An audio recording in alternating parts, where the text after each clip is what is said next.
Austin, I have a big bone to pick with you. Go ahead. When I lovingly wrote up a description of Dragonland 2 years ago, I included a creature called the Grundlepedes, and they've yet to show up.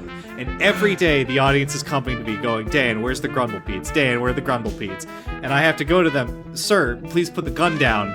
You're going to have to place a ticket if you want an answer to that question. I think the Grundlepedes have been heavily implied. You don't feel their presence in every scene, just like around the corner? Well, I'm not really that good at subtext. It's why I'm not getting a lot of upvotes on my theories on Severance and Reddit. If you want the Grundlepedes, why aren't you playing a Grundlepede? Laura, they're a mount for kobolds, obviously. Come on. Yeah, well, that could be your not dragon form or whatever. I'm sorry, Laura. You're right. I should have been playing a Grundlepede. They could have been milking the Grundle milk. Yeah. It could have been such a bigger part of this season up till Be now. the Grundlepede you want to see in the season. Don't give away the Grundle milk yet. Come on, what the fuck? Anyway, hi, I'm Dan. I'm playing Rex. My current items are a king playing card, a childhood anvil, my ring of the king, a gavel of dispel magic, a New York Giants jersey, and I finally picked up items within an actual arc. I've got a magical key to the city, and the epaulets of some sort of military commander. Pretty great. They're both forms. Love it. Go to the previous episode to hear how that happened. Austin, introduce yourself. I'm Austin Yarsky. I'm your husband. We've been married for 3 years. I don't know how you could forget me. The accident must have been so bad. It's okay. I'll take care of you. Just put your wallet in this big sack that I'm passing by you now. I'll see you later, honey. I love you. It's me, Austin Yarsky. Patreon.com/Austin Yarsky. The Grundlepedes are coming. Just assume in the background of every scene this episode, Keeper the Kobold is currently riding one. He is now an important character. I've had to realize what his whole thing was. I didn't know he was going to die or then be turned back into a kobold with a wish. So if you're curious, because of his resurrection, I have decided the kind of lizard he resembles as a kobold is the Jesus Christ lizard. If you haven't seen one of those before. Ooh. So that's what he looks like physically. Hey, I'm Laura. I'm playing Doc Hop. I do warlock stuff, and I have magical items. I've got a trash bag of holding. I've got an out-of-date pop-up book of goblin history. I had a lucky plush rabbit's foot. It got stolen. I'm bitter about it. Child's first trading card deck of no synergy. A kid's plastic spy kit. A chef's hat. A tinfoil telepath hat. A fork that does Hunger of Hagar. And I am missing my left arm. I know that's not a piece of equipment I have, but that's a note to remind myself of a thing that happened. I don't have a left arm right now. Well, you have a left arm. We did remove it. We did. We very much removed it. Okay. I love the idea of tracking that through inventory, though, because it's currently I have -1 tentacle or whatever. I don't have it. You can't dispute that. It's the same as my putting the stolen rabbit's foot in my inventory. I've got to remind myself at some point to refill that inventory slot. I love that. Yeah, on your Pip-Boy interface, there's just a big sad face where the arm used to be. Well, no, we threw the Pip-Boy off the side of the planet earlier in the season, Austin. Yeah, it was a tricorder, but let's not confuse the audience. There's so many things for them to remember, like that I'm their husband, and they need to wire me their entire savings. The tracking numbers are embedded in the file. Guys, it's fine. He's the wallet inspector. Finally, Quinn. My name is Quinn. I am playing DiCaprio Devereaux, Diamond Dragon, Wizard. Having a great time, honestly, because I just found out I get to ruin my mom's day, and I am living for that energy. I have many items, some of which aren't even on my sheet because I have so many. I have the costume rack. I have my Gucci sunglasses, the Dyson Sphere, the Astrolabe, my perfume illusion, Nev's disc, aka the nuke, the landscape, the Firestone Star, Ulysses, Pandora's Amphora, and then I believe there were 10 items. I think I have 6 of them or something like that. I know Viola has 1, but DiCaprio is essentially holding on to everything else that wasn't attuned. I guess Hop also has the fork, but DiCaprio would have basically is holding on to everything else because she's stealing all of her mom's stuff. Again. I realize 10 items is a lot to keep track of, but I just have to be true to Desdemona's character in the same way they had to be true to Andronicus's character last arc, and he just didn't have an artifact because he doesn't care. He wants to make sandwiches. Desdemona wants to have as many artifacts as possible, so we are going to deal with that this episode. Unfortunately, half of your vision right now, DiCaprio, is coin. Can I get a charisma saving throw to start the episode? It's kind of like a cold open into shaky cam anxiety nightmare as you walked through a crowd towards your mom because you last episode decided to make the speech right away. Wait a minute. Should I have been writing this so that this was like a Safdie Brothers film? Like I'm Uncut Gems and you just watch DiCaprio screaming through your hands like, why are you doing everything you're doing? Yeah, I wasn't thinking about it in those terms 19. before. That's good, though. Okay, you're able to keep the coin madness at bay. It's still bouncing around like the DVD screen, but you aren't blind. If you had failed that, I would be like, as you get up in front of the crowd, you literally can see nothing else but coin, which would have been horrific. That would have been bad. But right now, my focus is on humiliating my mother in my own unique way, and nothing in this world could stop me from doing that. This is truly my greatest accomplishment in life. If I am nothing else, I am a Desdemona hater. I think just as like I guess a point of order note, Rex and Hop I think have to just be like way at the back of this party, actively hiding from Desdemona, considering Rex is carrying 2 of her stolen forms and Hop is suddenly missing an arm, which is, I don't know, maybe a dead giveaway that something has occurred. Hop's got minor illusion. I can probably fake having an arm still. Sure, you have half of your hit points, though, in your level 20 form. All 3 of you are presumably fully dragons as you approach this meeting. Desdemona, the radiant diamond dragon, is giving a speech to the assembled delegates and dignitaries, important people. She's blathering on about, peace and war and the state of Arabella and all that as you all come up here. Is there anything you want to say or do before the big moment? I think we have laid the stakes out pretty clearly.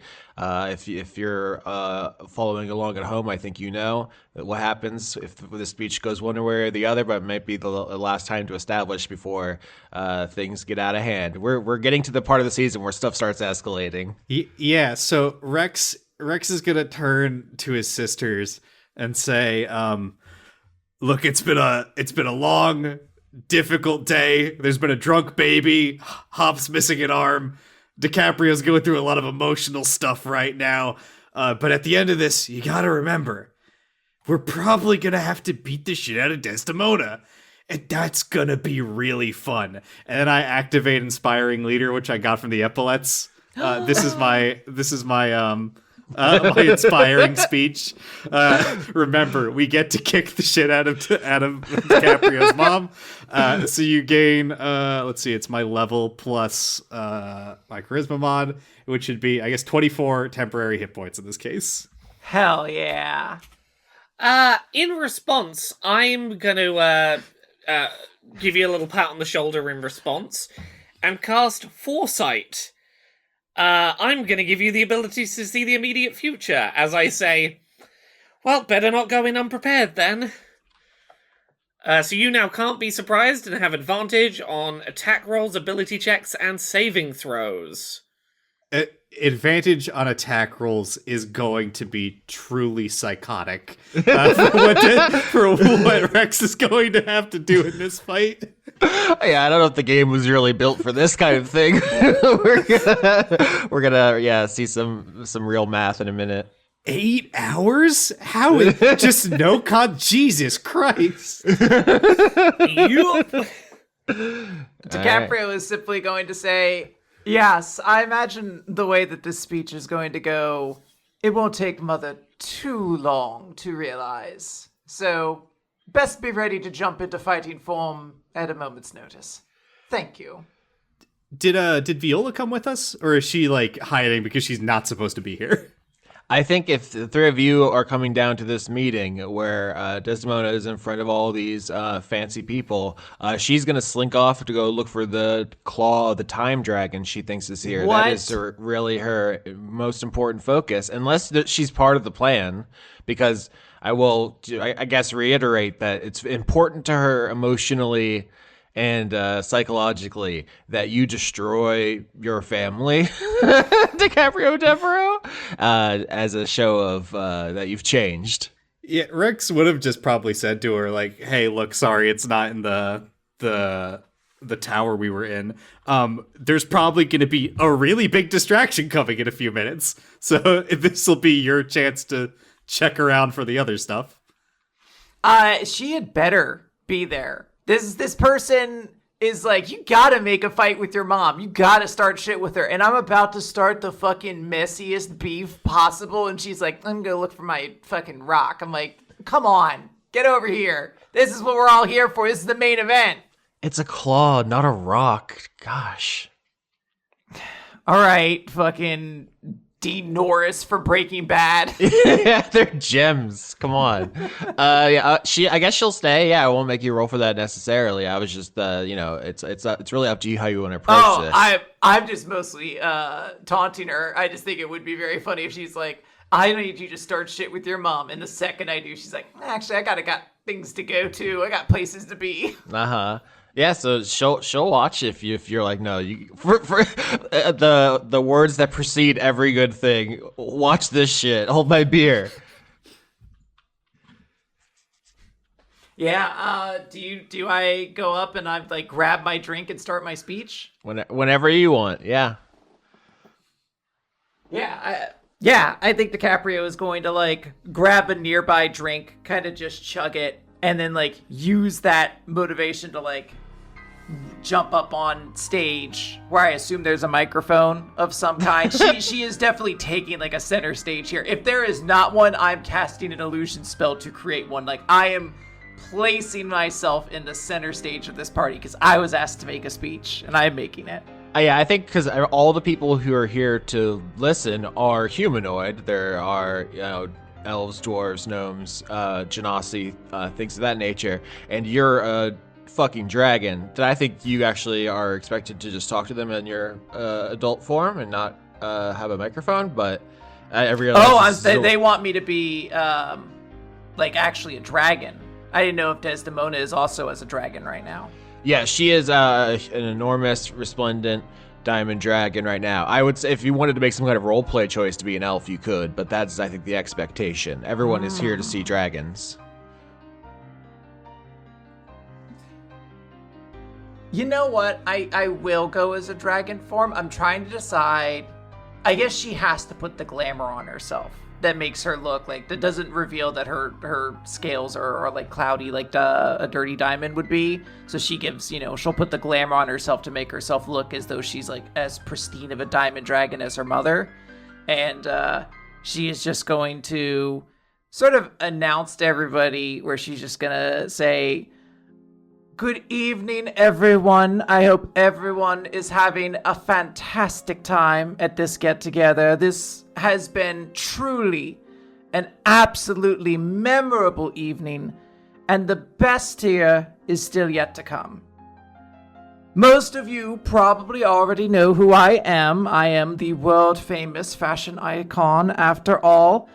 But for those of you who do not, my name is DiCaprio Devereaux, and I am the eldest daughter of Orlando, the leader of all dragons. And I was invited to today's event by my mother, Desdemona, and I am so incredibly grateful for the opportunity. Being here has allowed me to see just how much support there is in improving relationships between small folk and dragons. It is a tremendous undertaking that cannot be entered into lightly.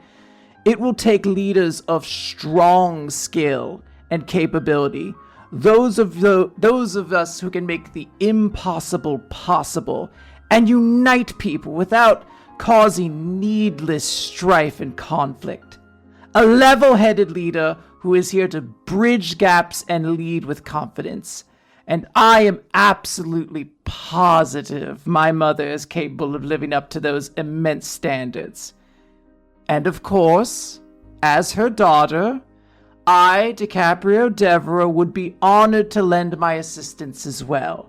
I have long believed the relationships between our kinds has grown too frayed.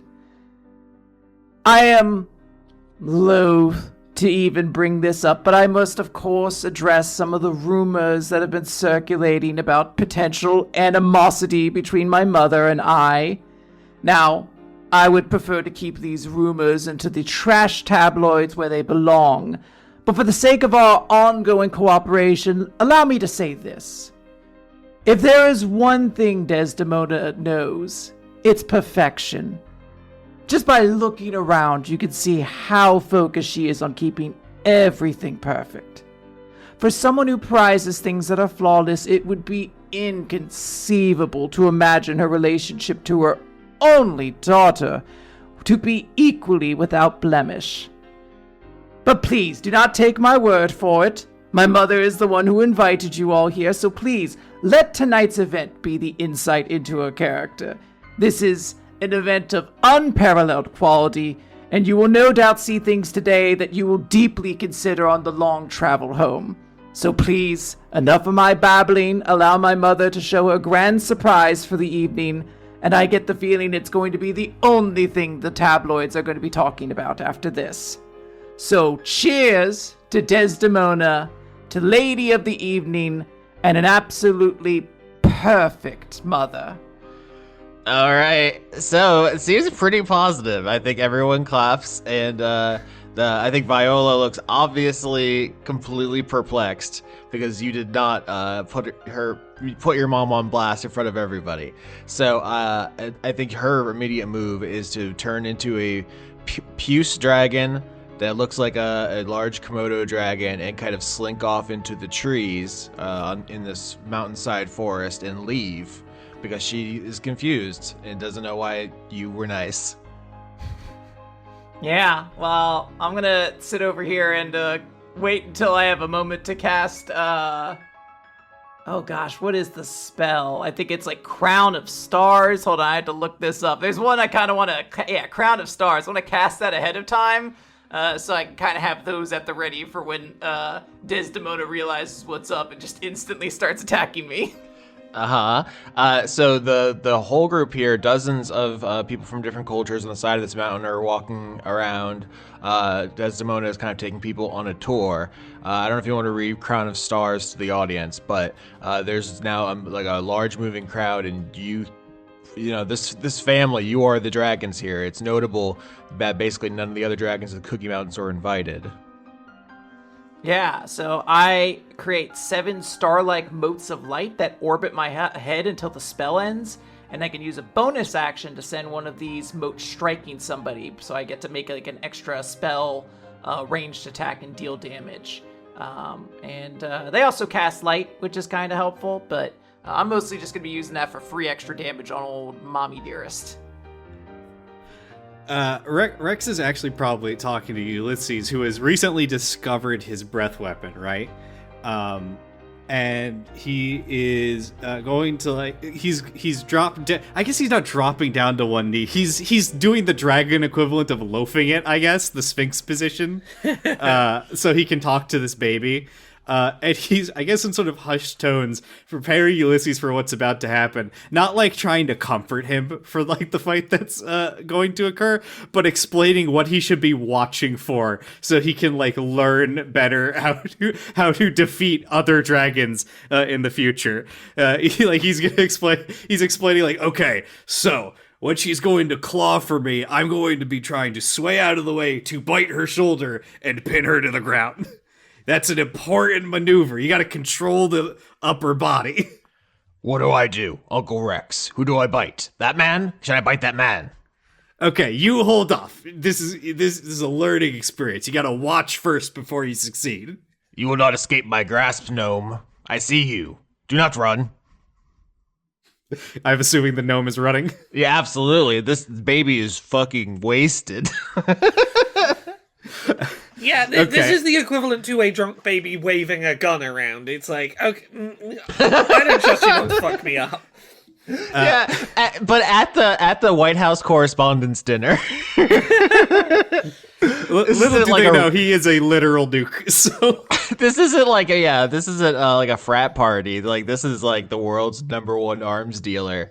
And hero to the people. I think a thing you hear as you're walking with this crowd is all the people being like, "Oh yeah, she saved my village back in '96. There was some kind of fire thing in it. It completely destroyed the invading army." And someone else is like, "Oh, she had the ocean swallow up a whole armada outside of our coastal town." You know, just like swapping Desdemona stories. must have sucked for the Armada, though.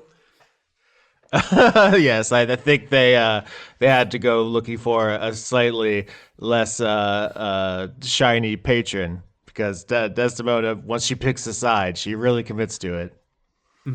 Is there like listening to these stories? Is there any thread to like how she is choosing who to support or who to let die? Oh, that's a interesting question.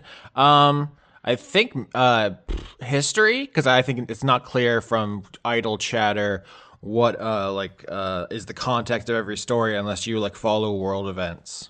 I think Rex does to a certain extent because that's how he tracks kingdoms to steal or to rob. 13. Yeah, with above average, I'll say that you think that Desdemona has her own kind of like political aims and goals. Like you've never known your dad to care much for that kind of stuff. It seems like he leaves it to Desdemona, who kind of picks. It's with a 13, you can't exactly nail it down, but like she is doing some chess moves for whatever her end goals are. It's not that there's a clear pattern, like she always picks like the taller side or something, you know. It's like she's trying to accomplish something, and she has like a large legion of admirers and supporters. I mean, she probably has a lot of enemies as well. When you talk about like supporter, is this like very fervent supporters? Because I think the only thing Rex would go back to is like if she is thinking about the Platonic ideal as like her collection, is like her end goal to be like worshipped as a perfect dragon. I will say that seems basically true. Yeah, I think that in the sense that in this fantasy world in Dungeons and Dragons, there's always some evil wizard, some necromancer, some demon lord who's trying to take over the world, and usually some heroes have to go on a quest, and at some point they have to consult a dragon or slay a dragon or infiltrate a dragon's horde, and she is she's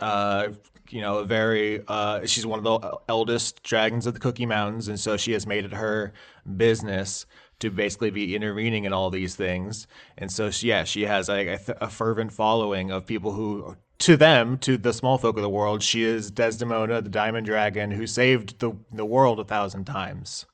Okay, well that's all I got. Hop, what are you doing? What's up? What's going on with you? I'm mainly trying to scout out, like, if a fight does kick off, is there any way to tell if there's anyone here who would join in a fight against us that we need to be concerned about? Insight check? Yeah. Insight. Probably all of her small folk, really. 10. Yeah, with an average, you assume that anyone she asked, it's like, here's the thing, is everyone has such immense respect for her. Either they literally consider her their mother, like all the elves here, or they are, she is the George Washington to half the species here. They would do whatever she asked, whether that is attack or stand down. So, Okay. Did my speech not sway any of them? huh? I mean, they all... Okay, so, like, one thing at a time here. You're all going through this crowd. I'm giving you the impression of their understanding. You gave a very positive speech, so they are feeling as positive as ever, which is already at very... this moment, they've not had the flip yet, so... Yeah. Yeah, so they all seem really happy with this. I think as this kind of caravan of people is moving, they're going from like tree to tree as Desdemona is showing off the items she has inside, being like, "Oh, wouldn't this thing be nice to defend your kingdom from the invading hordes? Wouldn't this thing undo this terrible curse that has plagued your lands?" Like all the things that people are here for. That these are kind of the tone of the conversations you're overhearing, the sense you're getting, the mood. I feel fairly confident that once they see Desdemona just like out of nowhere, like turn and attack try to kill me, I feel like I'm hoping people will be like, oh, maybe she's not as maybe she does have some flaws. I am intentionally trying to now take the people who looked at Desdemona in this glorious way and make them think oh, maybe we should actually be talking to her daughter instead. She seems like she has it a little bit more together. Mm-hmm. Are you trying to meet any of these people? Or are you trying to shake any hands? Yeah, I mean, I will go around and start introducing myself, really meet and greet, what's the term at parties? Mingle or pressing the flesh. No, that sounds like a pornography movie that David Lynch would make. Quinn, I'm going to need you to press the flesh. Again? All right, well, it is Thursday. Can I get a persuasion check just to get the sense of you touching the skin? Yeah, so, well, I don't know about that, but caressing the bodies? Give you a persuasion. Okay, well, now this is getting to a crazy direction. Was skill checks also one of the things that I get advantage in right now, Laura? One sec. I only cast it on Or was it just on Rex? just on Rex, yeah. Sorry, Okay, I can't no cast it worries. on both of you. Okay. 12.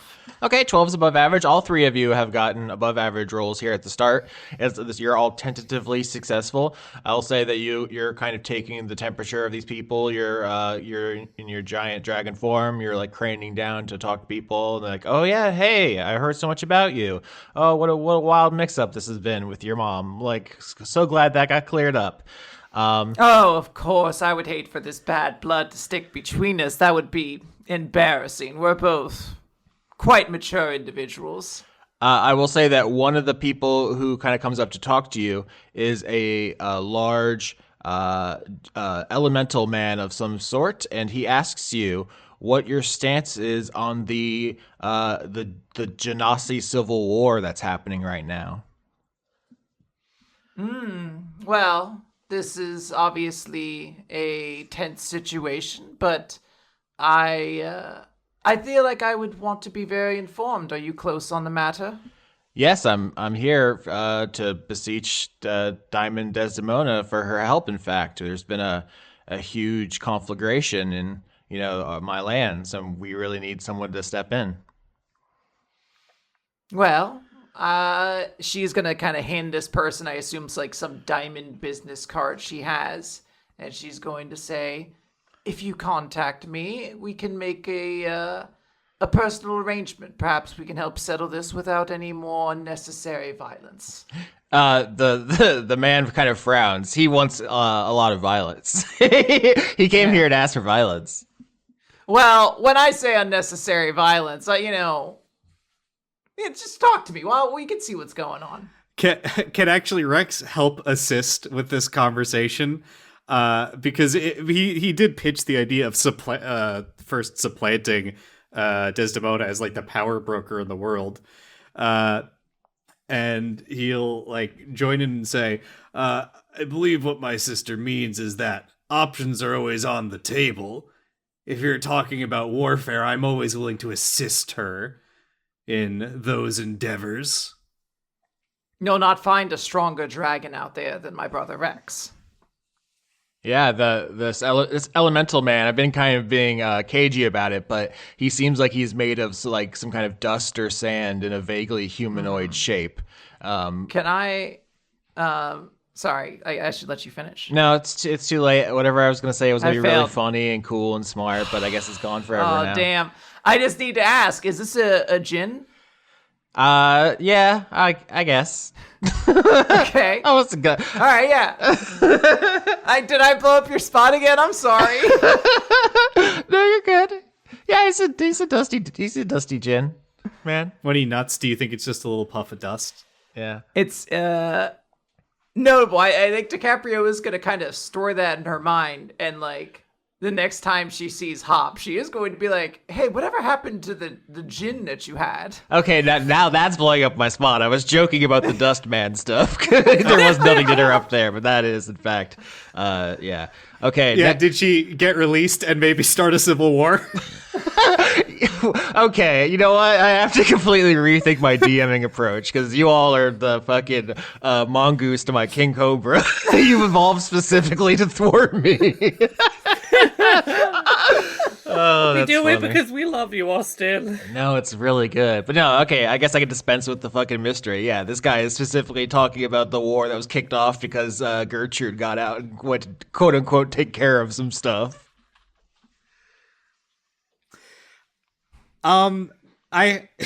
It feels like almost inappropriate to ask. I'm assuming this man, being a Rocky man, might be on the opposite side of what Gertrude has started. Is that maybe inaccurate? Here's the annoying thing. Can you roll nature on this one, actually? Okie dokie. Oh, I guess dust devils are kind of like a wind thing too. 23 and 16. Okay, so I think the scene here is DiCaprio, you're talking to this dust genie man, and then your siblings kind of gravitate over, seeing that something important is happening. Is that the kind of feel of this? Yeah, and I think Rex is cognizant that, hey, one of his sisters is missing an arm, and DiCaprio can't take a hit. So at any moment, Desdemona is going to come screaming out of the woods to hit them. So he has to kind of be around them. With a 23 and a 16, I think you all are comparing notes, and the highest score is DiCaprio, so you're saying something like, oh, why did a steam genie suddenly appear? And this man does say, like, oh, yes, Gertrude is a steam genie who had disappeared for eons, suddenly returned and is leading a kind of holy war against the people who enslaved her. And it's quite a bad scene right now. And this is what I say to you, because you have succeeded on this role. You all can pull on your genie knowledge that genie are the highest form of elemental, which is a category which encompasses when water gets angry and like creatures like mephits, which are like little elementals. But genies do not reproduce. They cannot do so consciously. I guess what they can do is give they can imbue a child with elemental magic, which creates a genasi. It's like a elemental person.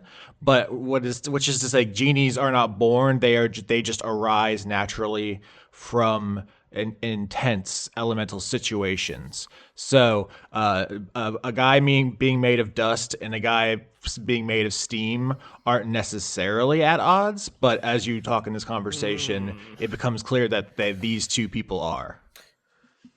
I'm not saying this out loud in character, but I am having the thought of, if I was imprisoned, I think I would feel justified in going on a holy war against the people who imprisoned me. That feels like a healthy response. With a 23 and a 16, you can ask me more questions about genie and genasi nature-wise if you'd like. I think the important thing you get from this, though, is that when we're talking about, Desdemona supports small folk, that was kind of abstract. It's like, she's nice to her elves. They call her mom. But here is a more concrete, specific thing, which is people come to her and ask, hey, can you wipe out this entire faction? And that is a thing, if you were trying to replace her or stop her, that you have to think about. And a more like close to home version is someone is asking Desdemona to wipe out Gertrude, a person you know and can have feelings about. Rex will ask if have you brought this up to her yet, or is that not passed for you? Oh, I've had a brief consultation with Desdemona. I mean, it's so hard to get FaceTime, despite the absolute size of her face. And her stance on the matter? He's trying to prod for information, because from his viewpoint, like this is maybe a wedge he can use to like drive with like against other people in this this party. Because if the storyline here is that Gertrude is starting a war against people that enslaved her, and Gertrude's like, yeah, fuck it, I'll kill her. Or Desdemona's like, yeah, fuck it, I'll kill her. That doesn't necessarily reflect super well on Desdemona. Yeah, I will say with these roles on nature, a thing about Genie is they have a almost completely slavery-based society. They have a very intense and kind of horrible from a human perspective, like subjugation system in place. And so it's not like, oh, one side is pro-slavery, one side is anti-slavery. They're both enslaved by enemies, societies, essentially. And I think where it comes down with Desdemona is like, who is a bigger threat to dragons? I think this is a theme you'll get, is like, it used to be every other day somebody was entering a dragon's cave with Excalibur and striking down the foul beast to get their hoard. And like, since Desdemona stepped up, it's been like 2,000 years since that shit has gone on. Yeah, I guess with Rex, like, he hasn't said anything further beyond just taking in information from the guy. Rex's thought would be, well, if Hop released Gertrude, probably her faction's going to be more amenable to dragons in the future, at a basic level, since there's like that connection there already. But he'll kind of look to his siblings to see if they have anything they want to add to the conversation with this dude. I mean, nothing that Hop wants to add in front of this dude. Yeah. Yeah, I was gonna say, I think DiCaprio's most kind of in her mind thinking about the fact she's like, well, I haven't seen Gertrude in a little bit, but Hop would be the one. Like, I don't want to like make a decision unilaterally for something my sister had a connection to. She doesn't. I don't think we know that you released Gertrude at this point. Rex does. Okay. Yeah, I think it's been addressed. Okay, then in that case, it is definitely a situation of like, well, let's not say which side of this we're going to play our stance on, but like still give an encouragement. Like, we would like to be involved, so please do not like hesitate to contact us, and we can discuss ways to approach this issue. Yeah, here's our card. We can set up a more in-depth review of options. Yeah. Yeah. Okay. So this Dustman and you trade contact info. And It's our Skype usernames. That's the communication form in this universe. he's Dusty Boy 69. Oh wow. But yeah, that's something to keep in mind going on there. The party train's still rolling. Desdemona's bringing people to her, big Bosco Verticale structures, being like, oh, look at this one. This is called a gun. It's stuff like that. Okay. I think DiCaprio's going to kind of pull her siblings aside and say, I suppose I was thinking I could take this position on entirely. Perhaps, though, it would be better for a sort of joint action amongst us siblings about the idea of perhaps taking Dez's spot in this, I guess let's say, economy. Rex will nod and say, you can handle the interpolitics with other dragons. Hop knows how to talk to small folk and understands their cultures, and I can grind just about everything else into dust. And you like being in charge and fancy and seen as high up. It's great for it, yeah. Yes, honestly, I think this works out quite perfectly for everyone involved. We are probably going to have to really beat up Desdemona, though, so... I have also robbed a number of people here, which is a problem. I was going to say, we also at some point will likely need to discuss what we'll do with these items that have been obtained. We can bring them to Father as proof of Desdemona's crimes, but perhaps some of these might still have a purpose in the world if we can prove they're not too dangerous. You make cheese with mold, right? Could we give the slime mold to Andronicus? That's like, it's kind of food. I thought perhaps Father might even enjoy the presumably last of this species. Is there another thing quite like this mold? What about that egg Viola? Could we hatch it? Is that possible? Shit, Viola did take an egg, didn't she? Oh, hold on. Rex is gonna realize that, hey, Viola just went off on her own with one of Desdemona's forms. What if Des finds her first? Can I get perception checks? An 18, Austin. 6. Oh, no, I get advantage on perception. 19. Let's stick with the 6.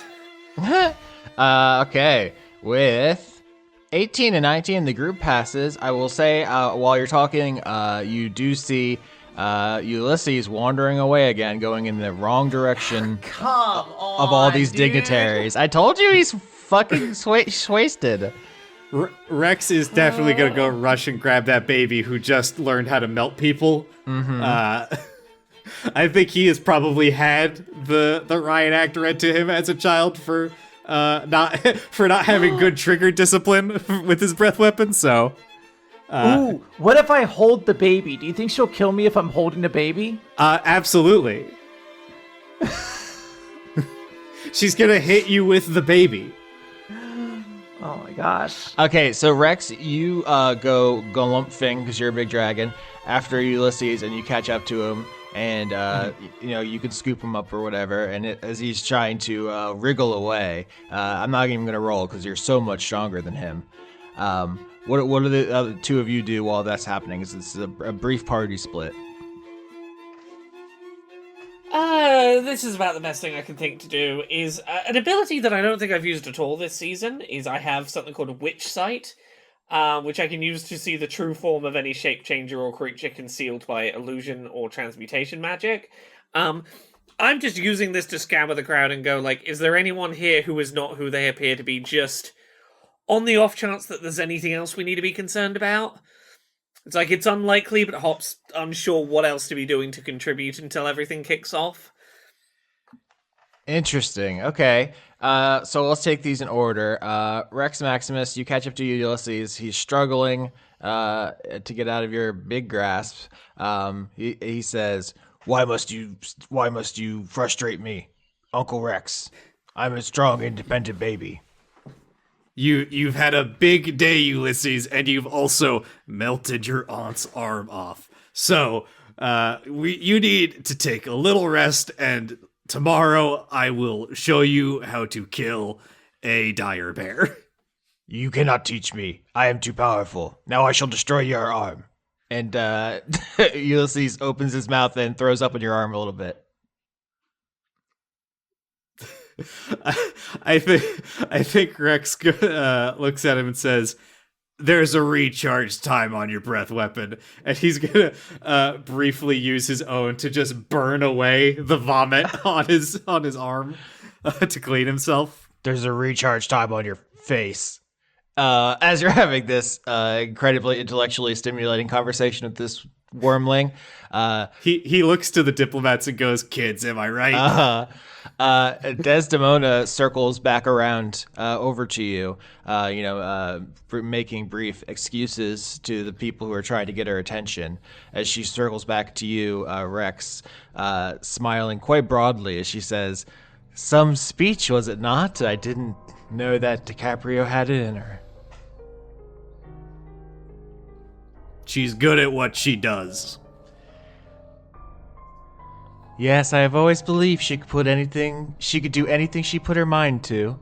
It's just been a while since she put her mind to anything but stymieing me, but I have to give her credit. That was quite a speech. Exactly what I wanted. I think Rex kind of He doesn't shift uneasily. That's not how I want to put it. But I guess like the dragon equivalent of crossing his arms, which I guess is like clipping his wings together, kind of like how a bat would do. And he says, "Is that really all you want from her? To say some nice things so your reputation is all squeaky clean?" Who doesn't like having nice things said about them? Seems like a simple pleasure. Do I ask too much? What is she getting in return? Doesn't seem like a mother's love. Here's the thing. Desdemona, her dragon form resembles the lizard that's called the frilled lizard. Not the most exciting name, but she has this like almost like a chandelier of diamonds around her neck, and it's all laying flat because she's chill. She's schmoozing. She has unlimited riz as the diamond dragon. And when you say that, the frill kind of puffs up a little bit of like a threat display, as if to say like, careful. I think actually before she can say anything, if Rex sees that, because like he's trying really hard to hold himself back, because he just wants to tell her to go fuck herself, so badly. But he will like needle her when she starts to do that and go, "Careful, people are watching." Wow, that's really good. Yeah, her diamond neck frill, twitches a little bit, lays back flat down, and she says, "My, boy, perhaps you do know how to play the game. You know, when you first handed me that statue instead of the disc I asked for, I was briefly quite apoplectic, but I have to admit, it's a good joke." I live up to the deals I make. I don't appreciate terms being changed later. Perhaps you deserve more credit than I gave you. Rosaline has a soft touch, and I thought you may have turned out a little spoiled, but you've got more of your father in you than I expected. God, my immediate reaction was to say, "Are you coming on to me?" Oh my god. This is my fault for invoking Game of Thrones as a thematic touch point. Everybody's getting weird and freaky. I'm almost considering I could say, like, for real, just to irritate her more. Rex will say, "Well, I am my father's son, and he has never been one for a soft touch." That's true. That's what I used to like about him before he got lazy. But I hear you've been spending time with Enobarbus and his dwarves. That's interesting to me. I didn't take you for a small folk fan. What's happening there?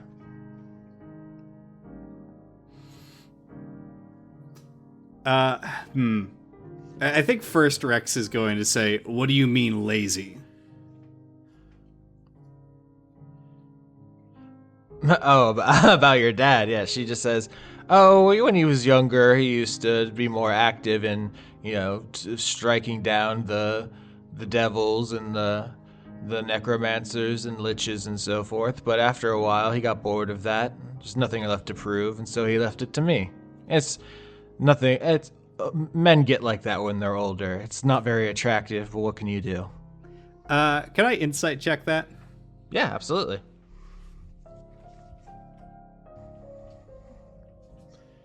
Ten, not great. Yeah, 10 with average. I'll just say that I think it's been stated before, Desdemona left Orlando. She doesn't like being told what to do. She thinks he's a Gladys Accords cook, basically. Yeah, she just thinks that, yeah, he's... Dad's a cock? Not literally, but yeah, like, It's yeah. the Gladys Accords. Yeah, there it is. Woo! Everyone is waiting for it. Yeah, no, she just thinks it's like unattractive that he's not like ambitious or scheming anymore. You know, like he's just like, you know, he's on top of the world. He doesn't feel the need to like defend anything, and it's just kind of like lame. It's like you, it's just like when you marry a star athlete or whatever, and they retire, and you're like, oh fuck, now I gotta hang out with this loser for 40 years. Okay. I think Rex isn't going to say anything further than that, and then kind of go back to her other point about him like talking to small folk, and say, I don't think you know much about me at all, do you? I guess not, Rex. I've been intrigued by today's events, and she is a full ancient adult diamond dragon, but you see she briefly summons the statue of DiCaprio you gave her earlier and like rolls it between her draconic claws as if considering everything. Like you've impressed her with your audacity and kind of swagger. She's like, yeah, that's pretty cool. I thought you were a little bitch, but she's impressed. Yeah, I think Rex will say, like, draw himself up to his full height. He is it does really come up due to the nature of how we record Dice Funk. I did take an ability that makes him like a size larger than he would be like if this was a regular game. Like, so he is probably, I don't necessarily know offhand how big an ancient dragon is, but he is a lot larger than like a normal dragon his age. Probably still smaller than her to a certain extent, but enough to be like, yeah, you're not gonna physically intimidate me. And he's gonna try to draw himself up to his full height and say simply, I don't care for these games of politics or the fencing back and forth you and DiCaprio do. That's your shit. I'm not playing games. I'm eating the pieces. That's great. Yeah. I like that you say that as like the cool line too, and in my mind I'm like, no, I think Rex might just eat game pieces sometimes if he gets bored of Monopoly. He's like, why don't I just eat the dog? Oh, that's 100% how he would like beat Hop at like Goblin board games when he was a baby. He would just intuit, well, I'm not gonna beat this on like a strategy point, but she can't win if she doesn't have a king anymore. You got me there. So you say you're going to eat the pieces, which is a pretty cool line. And then Ulysses tries to squirm out of your grasp, and you have to go running after him. I will say, DiCaprio Devereaux, you follow the trail of Viola, the Puce Dragon. You find her ransacking one of the tree towers here. She like throws an elf from the top of the tower. That's probably how you entered the scene. Is you're like following all the dead grass from where she dribbled her Komodo dragon poison onto the ground. It's just like a trail of just dead vegetation, and then you see an elf fly off the top of a tree as they've been thrown bodily. Oh, Viola, as subtle as a rock. I'm gonna go fly up after her at this point. Okay, you let the elf fall out of the tree? Is it like, it looks like he's going to fall to his death? Or serious injury.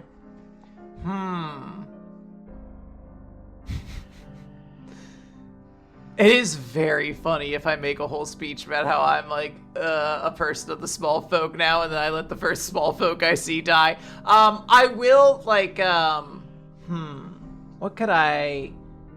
Actually, I'm gonna cast an illusion of like a slide, and I'm gonna use my power to make that portion of the slide like real for a moment, so that they're able to like slide down to safety. You're great at birthday parties. Yeah, I'm just gonna like give this guy a little slide to go down, and she flies away. She's like, remember who saved you. Yeah, that's great. You get up to the top of the tree with the elf sliding down below you, and you see Viola's like low to the ground, kind of bow-legged gait as she like stalks around the floor trying to find an item, clearly agitated.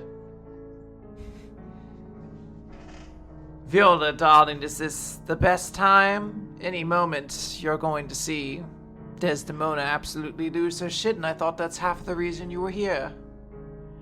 I'm here to get the claw. What happened to you dunking on your mom? You just gave her exactly what she wanted. You told everyone that you love her and you kiss her stupid face and that you're best friends forever. I said nothing of the sort. Mother is about to reveal herself to be a violent, angry person. This room full of her clients are going to have their positions on her irrevocably changed. This is an opportunity to take away what little power she might still have over me. I thought you wanted me to break this. Viola says, I just think it would have been a lot cooler if you'd gone up there and said, you know, my mom can suck my butt, my whole butt, and shove it, you know? I feel like you missed an opportunity to tell her to suck your butt. Well, maybe that's not what my prerogative is.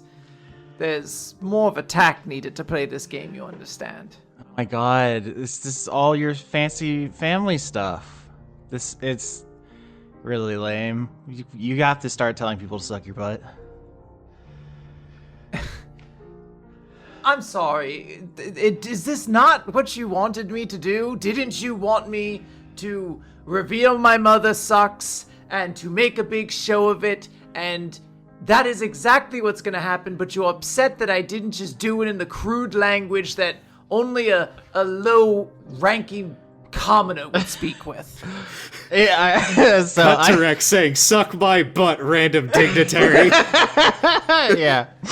I'm not sure if that was Quinn trying to provoke her or if that's DiCaprio trying to provoke her, but obviously the whole, tension in your relationship is you're a princess and she's... Yeah, absolutely. She is dropping that line a little bit because she's like, why the fuck aren't you happy about this? Like, she's a little mad, so she is saying something to kind of insult her a little bit. Like, well, maybe I wouldn't say suck my butt if you weren't such a fucking dork-ass commoner who only had that kind of language in your vernacular. Yeah.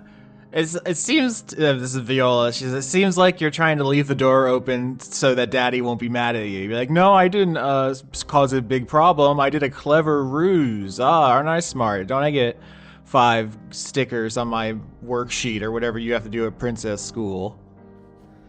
I'm glad that the only way I can ever make amends for you is to completely blow up every relationship I've ever known. Do you want me to dunk Rex's head in the toilet? Maybe I should chop off Hop's arm. You know, would that make you happy to really just tear my family apart? No, I think your brother and sister are cool. It's your lame-ass parents who suck. Well, I can't change that I was born by them, okay? So we should just enjoy and savor the fact that Desdemona is about to humiliate herself. My immediate response, I don't know what this says about me, is I was going to say, I'm going to enjoy fucking your brother. Wait, yo! Is that what she says? No, that's... Okay. I was It would about be to be really like, great, though. I was about to say, like, Austin, actually a separate boss fight is going to happen in this room right now. Yeah, I think the idea here, though, is, just because you have wronged Viola doesn't make her a perfect saint. She also has her own problems, you know. Oh, totally. This is a relationship that I don't know if it is meant to ever go well, but I am absolutely played into the fact that these two do not particularly seem to work great with one another. Yeah, the Uri levels are extremely toxic in here, and then I want to check in on Doc Hop, because I did not expect you to use Witch Sight to scour the crowd here. That's interesting to me. I would say that most of the people here are who they say they are, but I think that one person you see with Witch Sight that I was not expecting you to have to deal with, one person is in fact Keeper the Kobold, who we discussed earlier, is a Jesus Christ lizard man wearing kind of like fancy robes over the outfit he usually wears at Rosaline's, and he has the cursed sword in the sheath here, and he's like trying to blend into the crowd. Oh, that cursed sword that apparently still is in some way cursing me a little bit. Yeah, the sword that drinks blood that you had rammed through your chest. Yeah, that one. Yeah, Yeah, I now let she's it got have sword tummy. I let it have some of my blood. Everything was meant to be fine, and then I had sword tummy. You sure had sword tummy. Is Yeah, the so sword still thirsty for more? that's a great question. One maybe you could explore in this scene because, yeah, Keeper has infiltrated the party and it seems to be keeping an eye on stuff here. Yeah, Hop's just gonna carefully sidle over and be like, "Hello."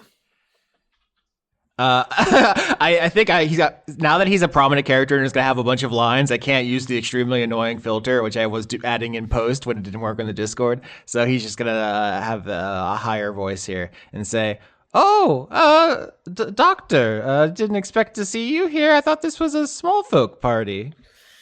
Yeah, no, I didn't expect to see you here with your sword that wants my blood either. Oh yeah, I mean it is extremely cursed, and we stabbed you with it. So Yeah, well, about that, it doesn't seem to be done, I don't think. well, no, because I think you're supposed to be dead, and you're still alive. So Yeah, well, you said the first time around it wanted my blood. That's all you said the first time. Actually, no, did we do the whole thing where I died and came back or whatever? yeah, I mean, you kind of tricked the sword's enchantment by having me kill a form you were in, but you didn't die, and the sword still wants to eat you. Yeah, well, I don't want to be eaten, and I have sword tummy now. You do have sword tummy. I'm very sorry. I know you saved my life, and I wanna help, but I don't know how. It's a very cursed sword. Hop thinks. What if we try fooling it a different way? What if I polymorph you to look like me and we try killing you and see if that does the trick? Oh my lord! Rosalie, preserve me! Do you think that would work? That you could polymorph Keeper as a level 20 spellcaster into yourself, and then he would have your stat block. Yeah, I don't know. Roll Arcana to know if this is anything. We're by extreme Calvin Ball situation here. Yeah, 19. Wow, that's very good. So you get a better look at Keeper now. I'll say he's a kobold, so he's like a 5-foot tall, draconic humanoid. You've seen him a couple times now. He's always wearing like the cursed items that didn't quite make the cut to be in Rosaline's horde. So he's wearing like a cursed like plate mail. He has a cursed choker of some kind. It's like it's like a cool necklace that literally like will choke you to death. He has this sword that if he draws it from the sheath, it thirsts for blood and cannot be resheathed until it is completely, quenched in blood. With a 19, I'll say that this is a pretty strong enchantment, and you think the intention is that it has to kill before it can be resheathed, and you have kind of denied it a soul. So if you can find someone to kill to replace that, yes, this will work. The problem is that Keeper has been affected by the Gertrude wish, which was to return him to how he was before he was killed. And he appears to be like stuck in that state. So you don't know if he will be sufficient sacrifice. Here's the thing I'll say to you real quick though. As you got a 19, that's good. You're looking at all those magic items. You're like clocking their abilities. You're like, oh, that magical armor's strong. That magical necklace probably has some abilities. And that coin sure looks fancy. He is flipping a large gold coin in his one hand while he's talking to you. Hey, about that coin. Yes? The Zahir? It's mine. Yeah, that one. I'm Laura, you cast foresight on me. I could see the future. You're about to melt a kobold again. yeah, as bad as I feel about it, I am going. That would maybe solve both problems here. One person can have the coin that they need to be unscreen-savered, and a soul could be had. It would, however, probably not be a great look to the small folk dignitaries if you ice this dude in front of them. Yeah, that's the scene. So DiCaprio, you're in a treehouse with your ex. Rex, you're struggling with a baby while a mom says game recognized game. And then in the middle of this fancy party, Doc Hop, you are confronted by just this tiniest little guy who has a little coin. I think Hop is gonna go. So here's the deal. I could put that sword through you and maybe get it to stop being pissed off at me. Or you could do a favor for me, involving, at the very least for a little bit, letting my sister have that coin, or at least see that coin, in order to get rid of some of the coin madness. Well, I want to help in any way I can, but I do have to remind you that the Zahir is mine. Yeah, well, ideally your life is yours, but that might not be the case very shortly. So maybe let my sister have a look at the coin for a minute. That sounds like an intimidation roll.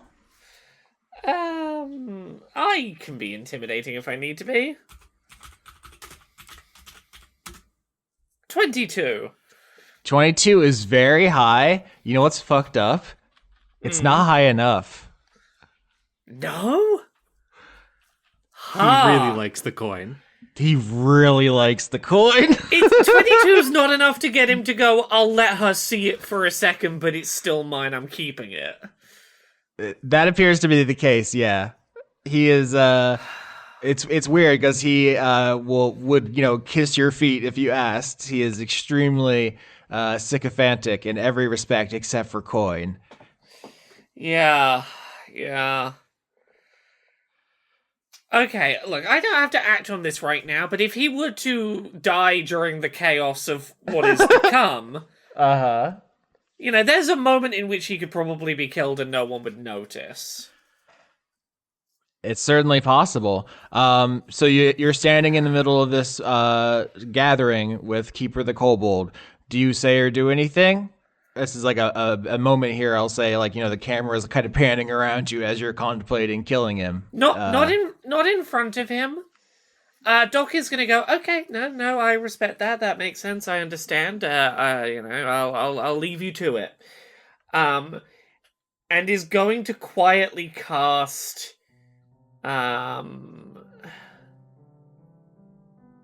Unseen Servant, with the idea to be pickpocket that coin. Invisible friend steal that coin. Okay. Everyone roll initiative. I should. What, me and my girlfriend? Everyone roll initiative. I had advantage. Yeah, so it was on the second one.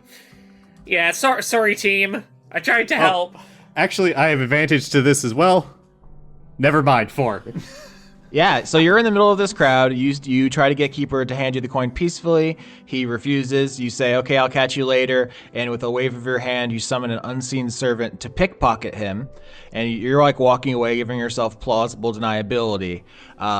And suddenly you hear a blood-curdling shriek. I mentioned this before when DiCaprio snatched the coin, that Keeper went into almost like a mindless fugue state, drew the cursed blade, which starts out bone white when it's pulled out of this sheath. It is eerily white, the metallic blade is, and begins swinging it through the crowd and chopping people down, which of course creates a huge panic, stampede. Desdemona takes to the air, and the reason everyone's rolling initiative, because I think DiCaprio, you can hear a ruckus, but then you also see a shadow pass over the tree you're in. You and Viola both look up, and you see the unmistakable silhouette of a 5-headed dragon going towards the fracas. The one that I maybe made a scratch in earlier? In fact, the very same Eidolon of Tiamat. Also, quick question, Austin. Do I still have sword tummy? Or has that been quenched by other people being killed with that sword? That's a great question. I will say, I think in the immediate panic, you don't know if you have sword tummy. That seems like something that's going to be a medicine check. If you and anyone else survive what's about to happen. I want to know now whether I have to stab this guy with the sword. Okay, you know what? Medicine check, I guess, to do a quick tummy exam in the middle of this crush. Yeah, the Lion King is happening around you, wildebeest style, and you're like, look at my belly button. 5, I don't know shit. You gotta wait for Dr. Admiral Rex to take a look. You've never known less about your tummy. Fuck. Doc Hop. Fuck, I had my chance. Okay, it's your turn. I will say a couple of things are happening here. One is Keeper is rampaging through the cloud. I can't believe this is happening again. Rampaging through the crowd with the cursed blade known as the Finger of the War God, gleaming white as he mows down anyone around him who comes too close.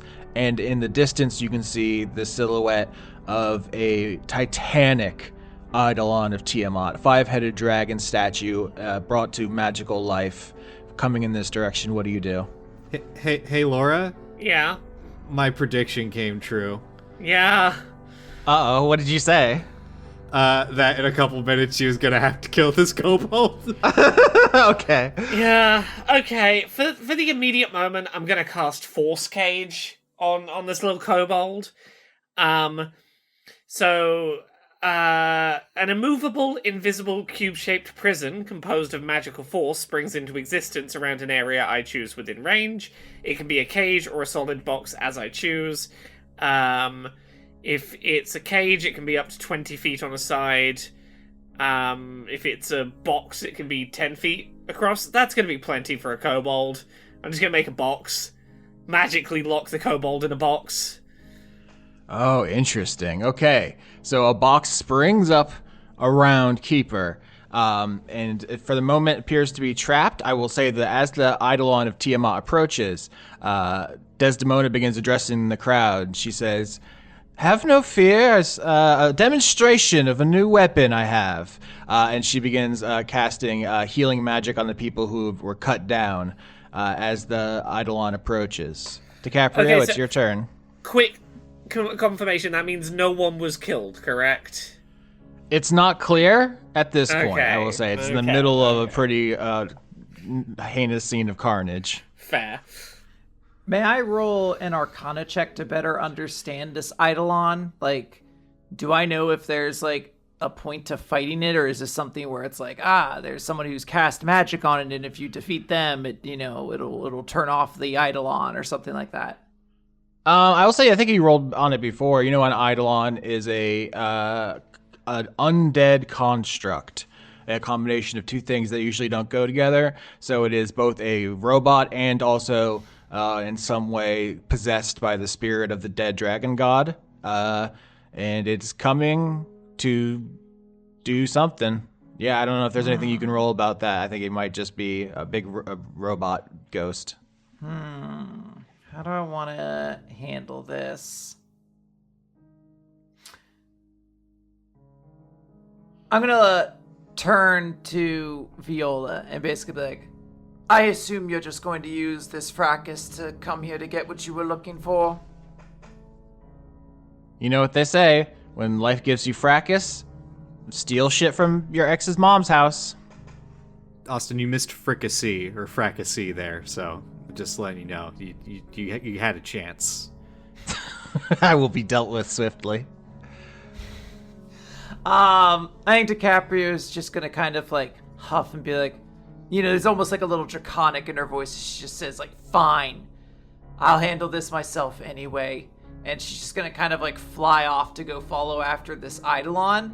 But if it's not attacking yet, I'm not starting a fight with this thing. My entire plan hinges upon my mother being the one to start shit first, so I'm cautiously watching.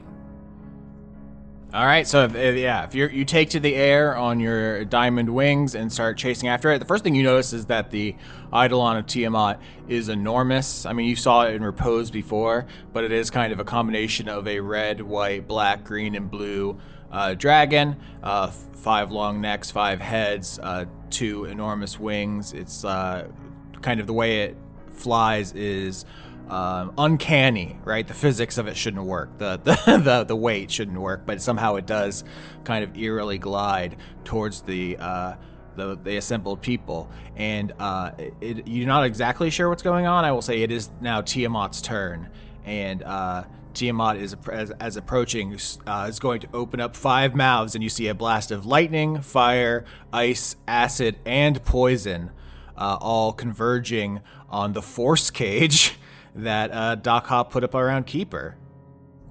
Does that spell have anything that can be done about those blasts, Laura? I don't have force cage memorized. 1 second while for some reason I closed it because I'm an idiot.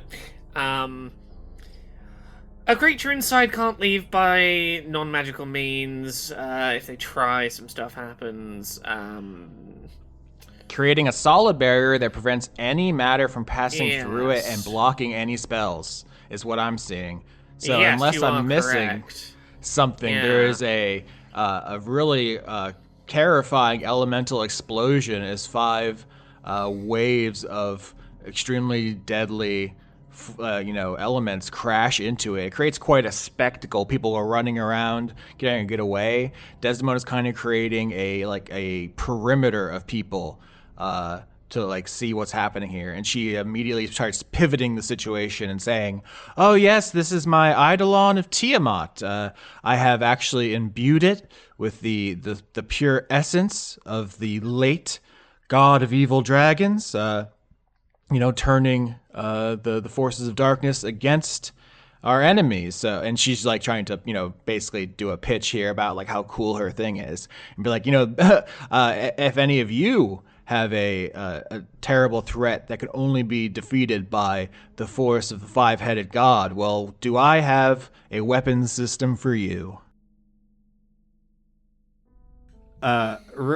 So if I understand right, the force cage basically just blocked that entire blast. Yes. Rex is just gonna casually say to the dignitaries around him, and, gesture a claw towards the cage and go, "Seems like it didn't work. The kobold's still in there." Desdemona's by you, Rex, and she's gonna turn to you and say, "I think this would be a great time to show the small folk that my weapons platform is quite powerful and that we have everything under control. What do you think?"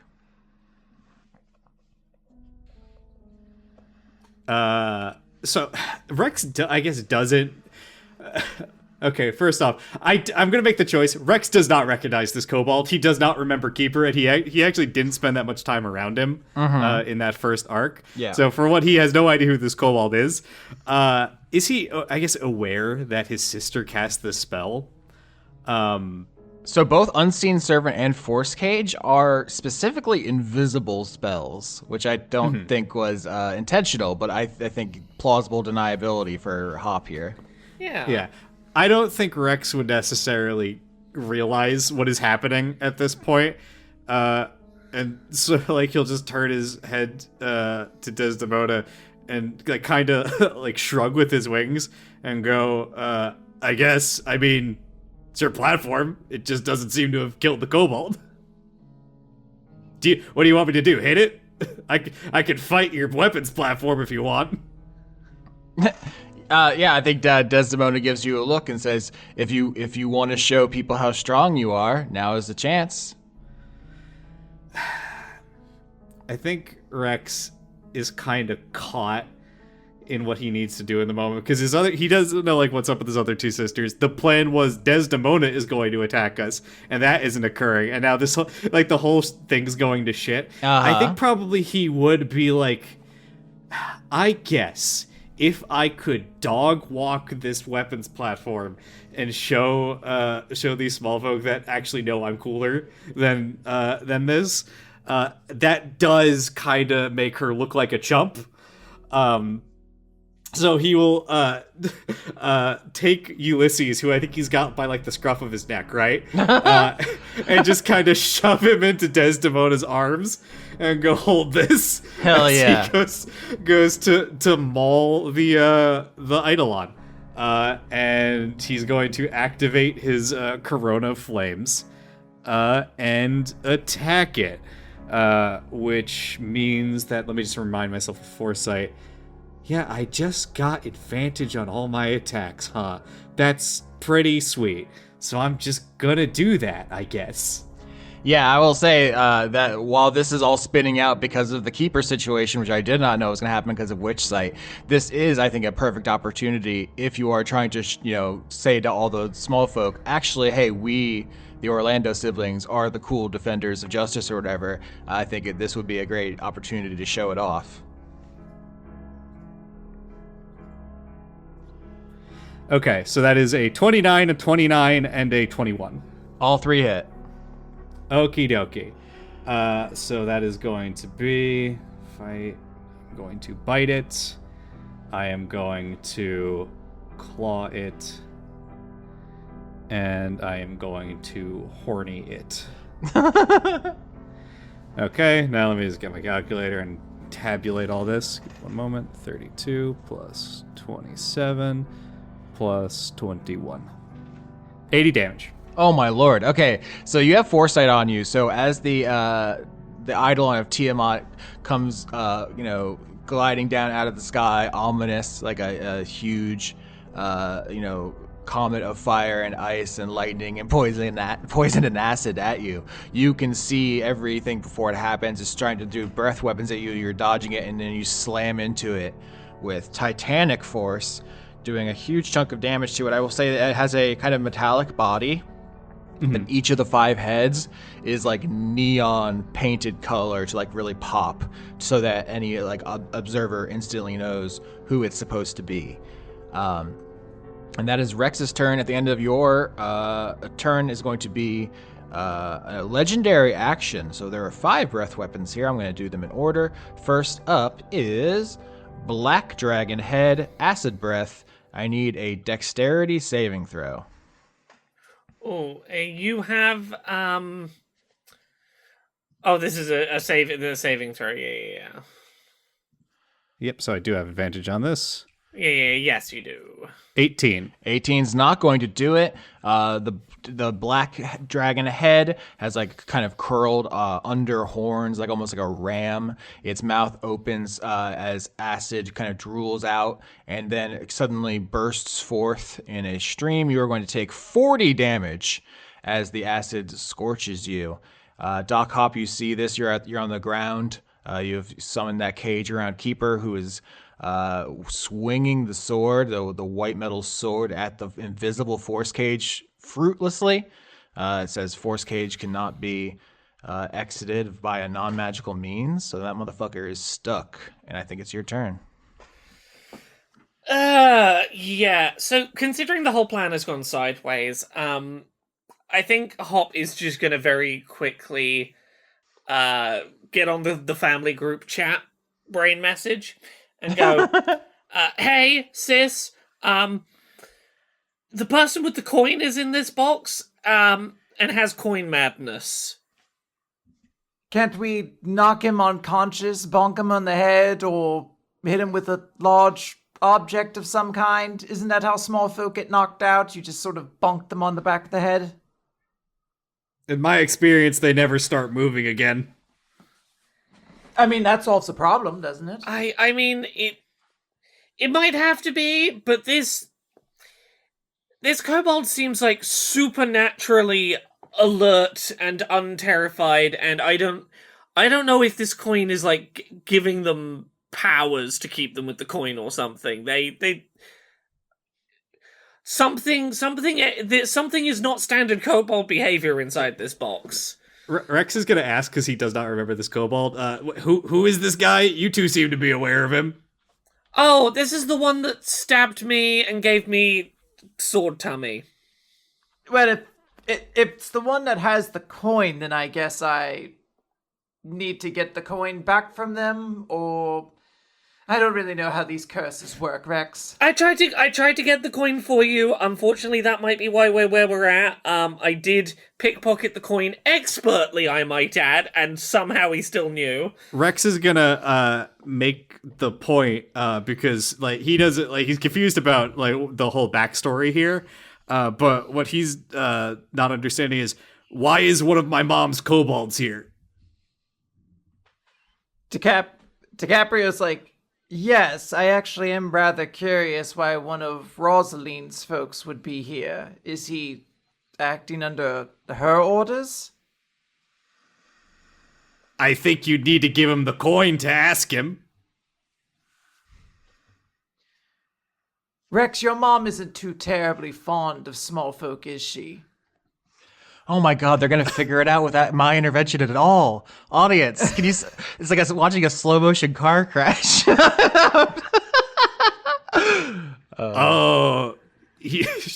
She was gonna. I think Rex is gonna take a beat and say, "I think Keeper was going to do something like this, no matter what, but maybe a bit more focused." Yeah. I'm just look. I don't want to screw up the plan with your mum. I'm sorry that I did. I was trying to get you the coin. I thought that would help. How do we get this plan back on plan?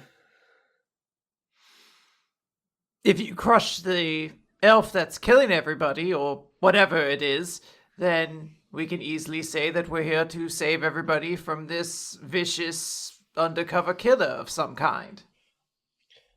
Okay. But that potentially could implicate Rosalind and things.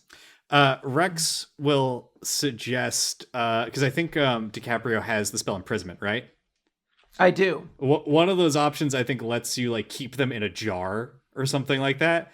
Rex is gonna say, "Jar keeper, find out what the problem is later. Kill Eidolon, make self look cool. Job done. Simple."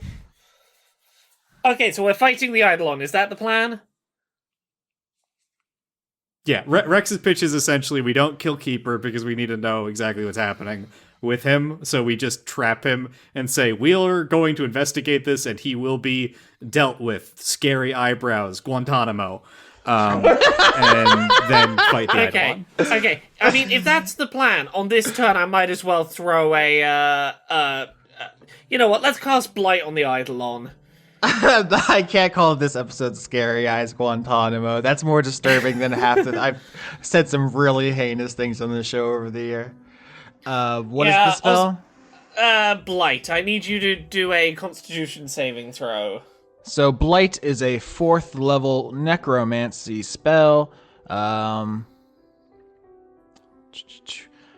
Unless she wishes to be affected, Tiamat is immune to spells of 6th level or lower. You try to conjure that in your steely claw, and one of the heads turns and looks at you. Its eyes glow, and the magic is sucked right out of you and into its mouth, and you need to make a dexterity saving throw. As a blue dragon's head opens, its mouth opens up, and crackling lightning explodes out in a 120-foot line centered on your tummy. 10. You are going to take 24 damage as the lightning slams into you, and you feel very bad. You're already missing an arm. Not a great time for Doc Hop. Not a great time for me. Okay, well, the other troublemaker is still in the box at least, and we learned something. Rex starts yelling in his head, "Make it look like it blasted off your arm at the end of this, so she looks like a bad mom." Ow, my arm! Ow! All right, can I get a deception? This is so funny. I would never in a million years would I have thought of that. That's why we. That's why we perfect. did it. Yeah, that's incredible. 13. It's above average, so I think maybe that fools small folk, but I don't think Desdemona buys it. She is a very perceptive, very ancient creature. But that's fun. DiCaprio. Well, I mean, in my defense, I am now missing an arm. That's pretty compelling. Yeah. Austin, What's the god of crystal dragons like? Oh, I actually did write this down. So Bahamut is the god of the metallic dragons, Tiamat of chromatic, and the god of gem dragons is Sardior. Sardior. And Sardior, the ruby dragon. And I would have like an idea maybe of what like historical records of Sardior look like. Yeah, sure. I don't know. I never took you for a religious person, but it's never too late. I am religious in the sense that I find it's kind of fucked up. My mom's creating like a fucking robot version of an evil god we did not worship at any point in our lineage. Like they're in the crystal skull on there. So I want to create a dragon, Austin. I'm going to cast the spell Illusory Dragon, and I am going to basically create a dragon, and enemies that see it must succeed on a wisdom saving throw or become frightened of it for 1 minute. And as a bonus action, I can move it, and it gets to deal some damage and basically become a target that can't be hit.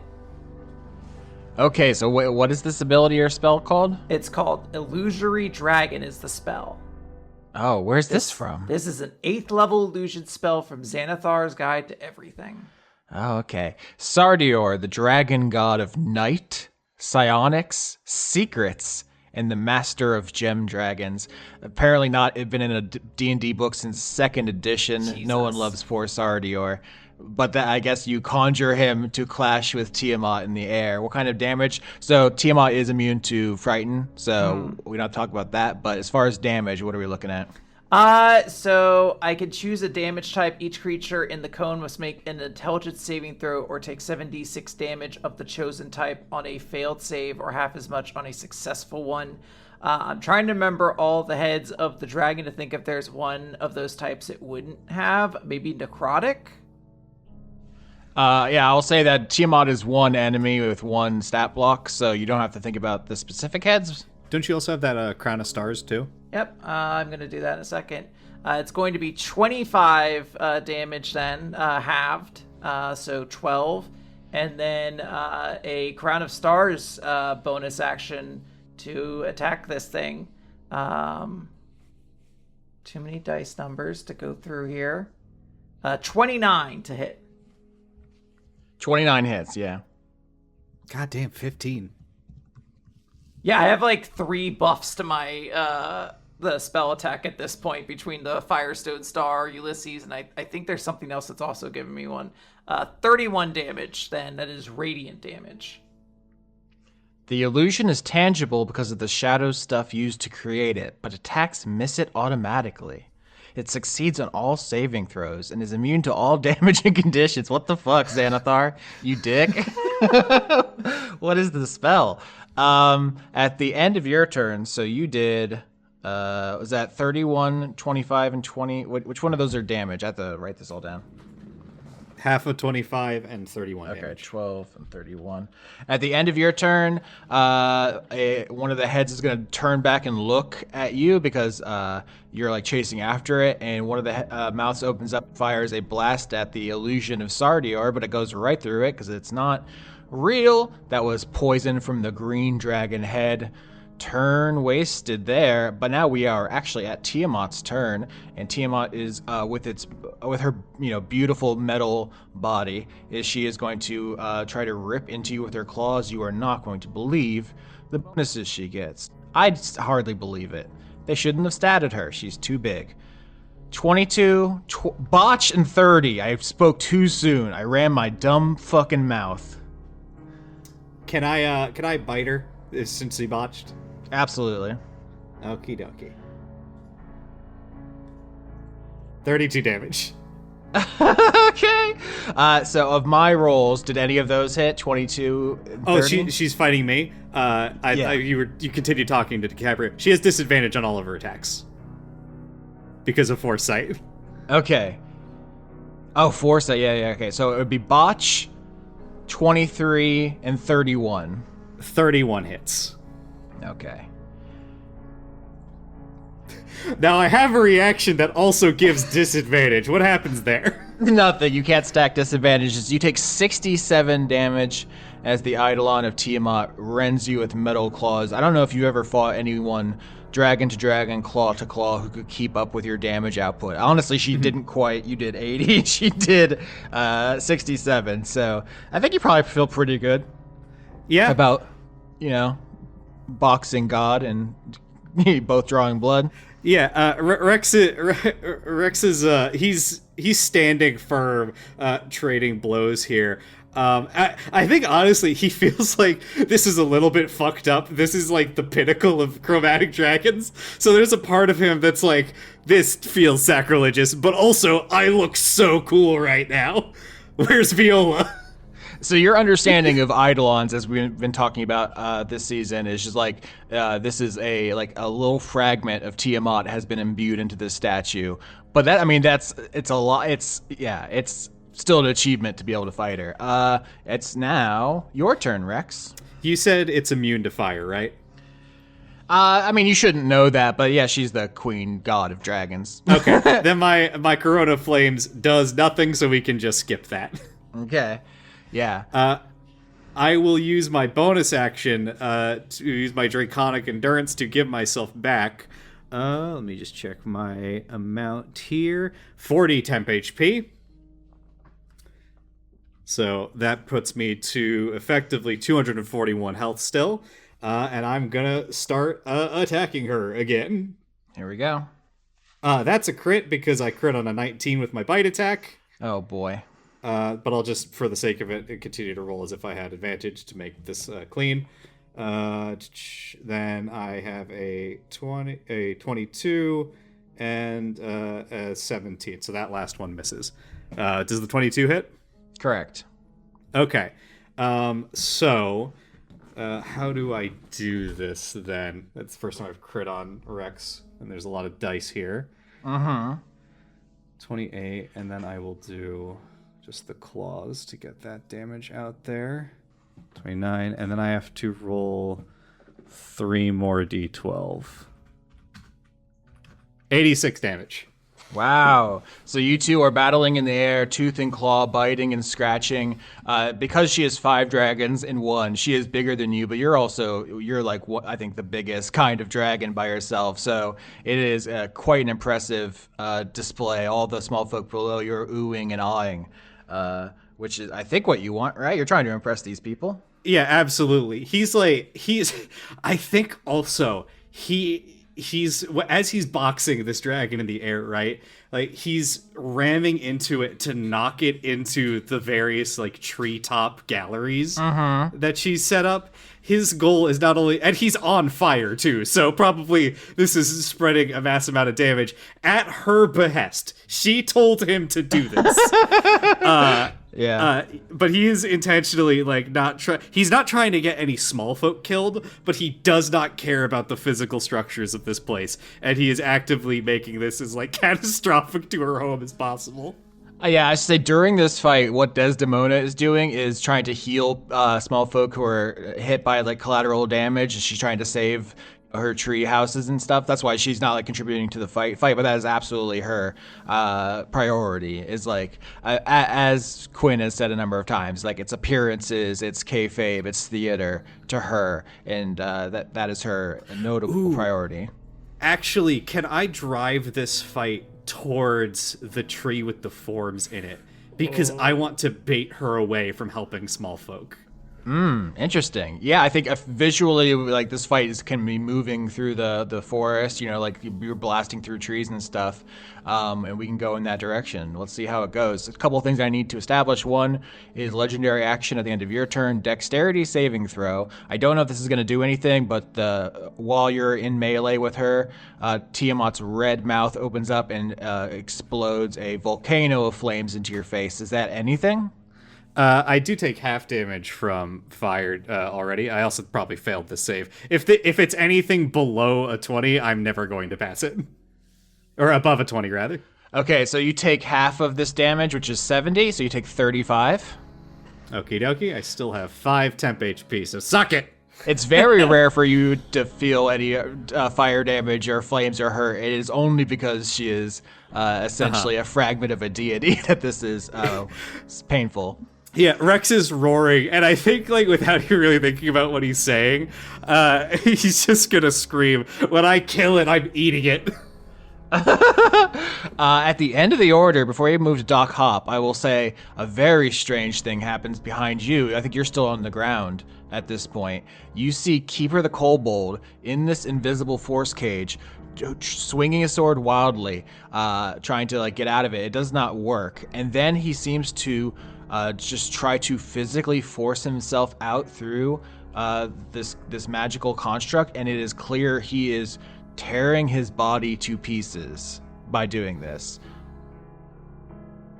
That sounds like the problem sorting itself.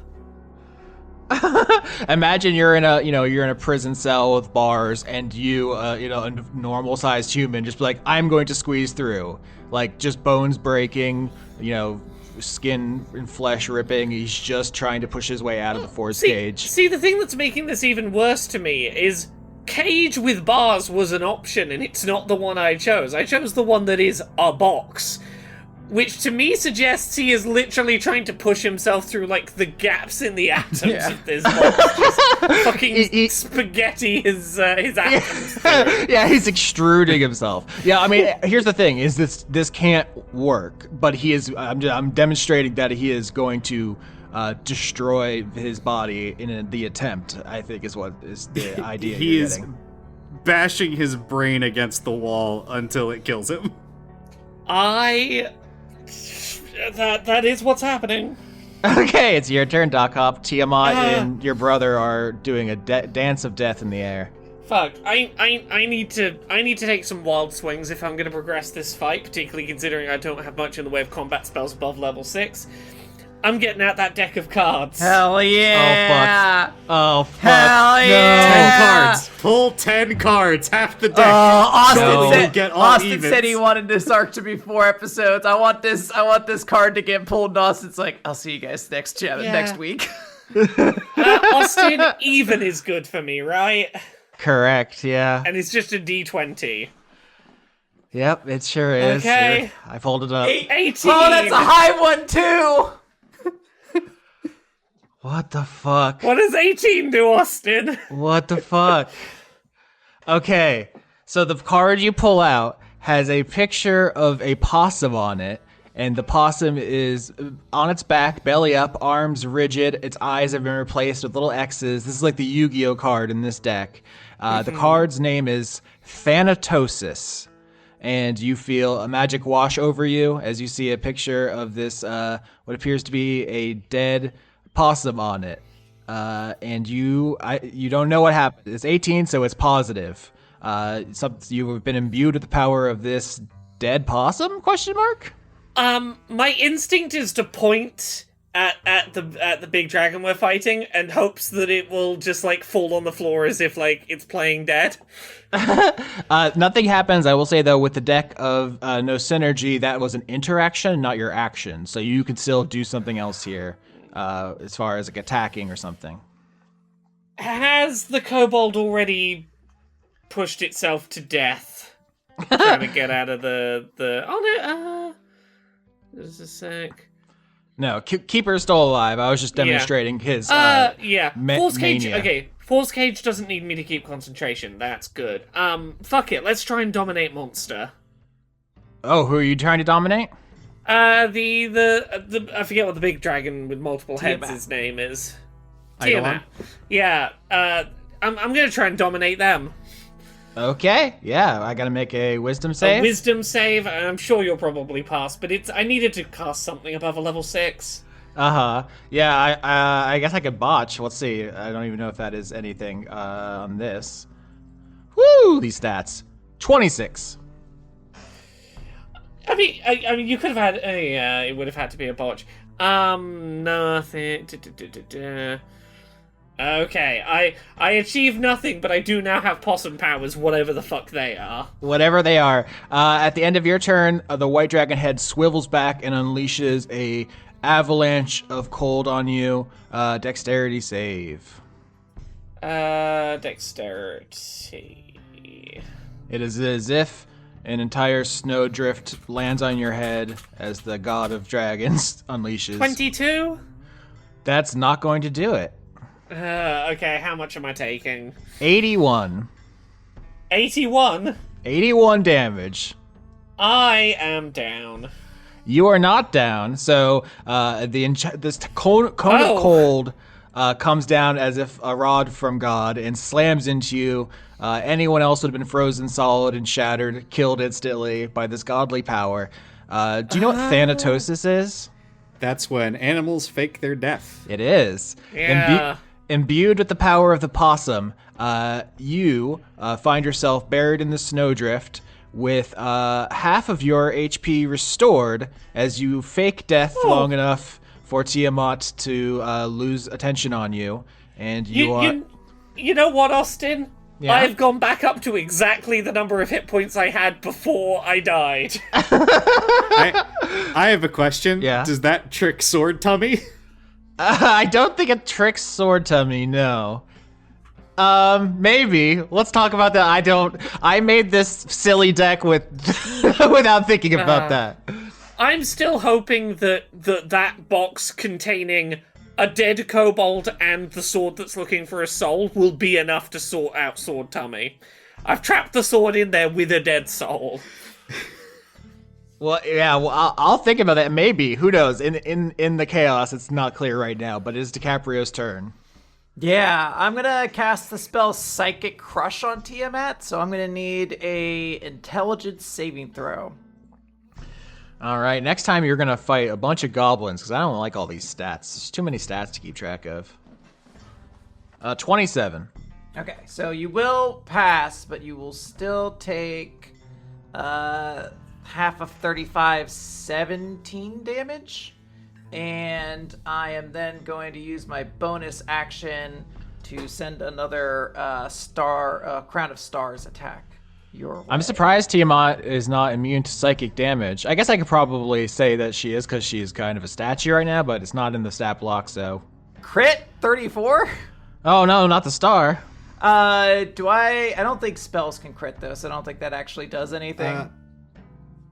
They might. I think anything that has a spell attack crits. I think we already play fast and loose with the crit rules regardless. Let's fuck. You're a level 20 character. Fuck it, we ball. Alright. Then 64 damage. Nintendo 64. Nintendo 64. All right, at the end of your turn, so you're first you try to crush Tiamat's mind. Only a fraction is contained in the Eidolon seal, so it's a minor damage. But then you blast them with a crown of stars. You fire off like a mini, sun from your halo of them. The black head turns and is going to acid all over you. Dexterity saving throw. Acid all over me. That Yeah, doesn't sound sorry. good. 16. That's gonna fail. It's gonna fail big time. 68 damage, Nintendo 68. Gotta do a calculator here real quick. Gotta do it. While she's doing that, I have a question, Austin. My Ring of the King's main purpose is to overcome resistances of things. Would that punch through her immunity? Okay. I am still up. All right, it is now Tiamat's turn. One head pointed at DiCaprio, one head looking around for another, victim. All three other heads focused on Rex. Here come teeth and claws. 26, 34, 29. Hold on. So 26 hits, 29 hits, but the 22 doesn't. 56 damage as she slashes you, bites you. There's bites coming from every direction. It's amazing you dodged even a single one, frankly. Hold on. So that is 2. So 56 immediately. That brings down to 51, 201 minus 51. 150. Okay, but because it is standing near me and my ring should hopefully punch through her fire defenses, I need I believe it's a dexterity saving throw. It's been a while since I have done this. Dexterity actually her weakest stat. I think traditionally Tiamat is like imprisoned in a hole. I think you can only ever really fight her while she's stuck in a hole. Yeah, give me a dexterity save. Oh no, yeah, she's a big, unwieldy statue only animated by dark magic. Botched. That's a botch, my friends. Yeah. 20 damage. That's not for your whole turn, right? That's just the fire. No, that's the end of turn being near me. Oh, okay. Yeah, so then it's your turn. So paint me this picture. Honestly, I think you might, I don't know if I want to, take all the dramatic tension out of this scene, but with the way you've been rolling, I think this might be the finishing move here. Yeah. So since this is my finishing move and I'm out of my defensive buffs and I've remembered that I punch through resistances, Rex will activate his signature ability, which is do even more fire damage. So he backs up in air, puts his back to the sun, and just ignites like an oncoming meteor to rush this Eidolon down, probably directly into her main form tree. Okay, yeah, perfect. 29, 13, and 26. 29 and 26 hits. It's interesting because that 13, I guess, would have been a botch if you didn't have Doc's foresight, and I might have done a Uno reverse on you there. So you were saved at the last second there. Actually, I rolled a 2. I botched myself with foresight, so... Okay, let me roll this damage. So that would be the core. Okay, 67 damage. Yep, that's just gonna do it. So the finishing move is you turn into a lance of fire and just impale the Eidolon with your body into the tower where all the forms were. Yeah, I think Rex, this thing is looming in front of this tree, and Rex. I know. I think I know what happens.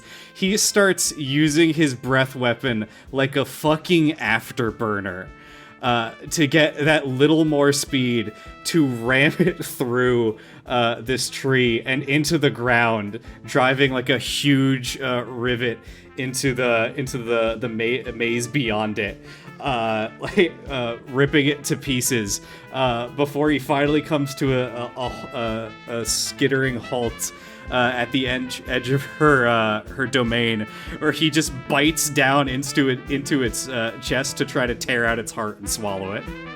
Whoa. Damn. Okay. So it's a robot heart. Probably a tough chew. He said he would eat it, and he's gonna do it. Yeah.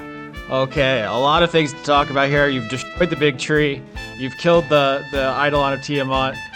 Keeper's in a cage. The speech was given. What else is there going on? Can I make a small, are there still small folk around? Oh yeah, they saw this. This is gonna be people are gonna talk about this for the rest of their lives. I wanna make a grand announcement as Rex brings this thing down.